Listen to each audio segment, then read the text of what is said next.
Da, dimineața, prieteni, suntem la Dana 0, am intrat pe la poarta 1. Pădigul de larg este aici, o să trebuie să urc pe la scări, pe acolo, că nu se pot să urc. Și să vedem, poate astăzi reușim să prindem și ceva pești. Toată lumea zice că se prinde cena cop. Hai să vedem. Fier întins.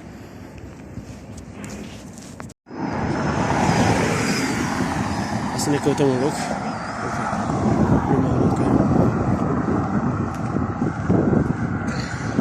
Bună dimineața, ceva rezultate? Am venit acum, n-am luat nimic. Am înțeles.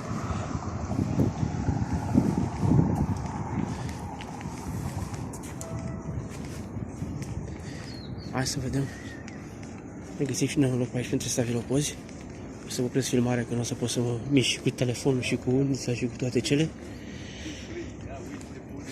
Da, să vedem ce iese. Vă țin la curent, prieteni. Bun, am ajuns la mare, am găsit un loc, eu zic, bun. Cam așa arată. Mi-am pus lanseta jos, găleata, cum să instalez și țaparina. Vom folosi un plumb de 60 de grame.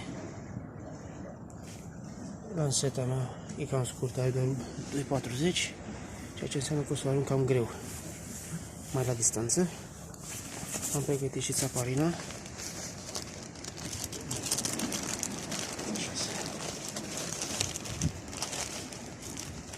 O găsesc. O țaparină cu cârlige mai lungi. O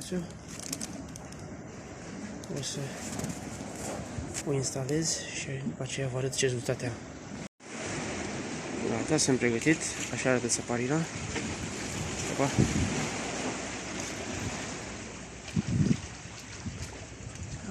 Cam asta este țaparina mea. Plumul de care v-am zis. Vedem ce iese. M-am aruncat deja de câteva ori, niciun răspuns.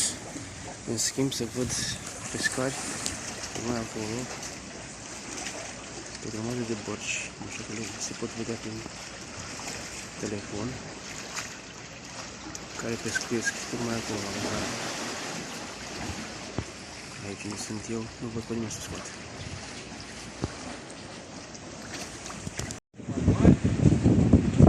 Da.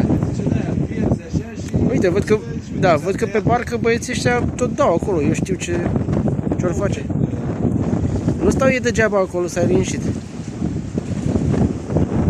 Da. Din păcate eu n-am prins nimic. Un prieten mă lasă să-i filmez și lui pești, adică 2,5. Cam așa arată ce vreau să prindem. Momentan n-am prins nimic. O să mai încerc un pic, dar nu prea mult. Deja am văzut că bărcile au plecat. Nu e mare sfârșială pentru azi.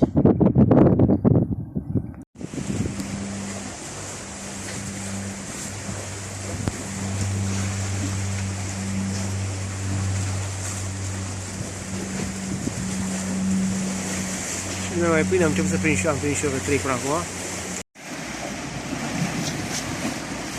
Am început să prind și eu, am 3, sunt destul de mărișori,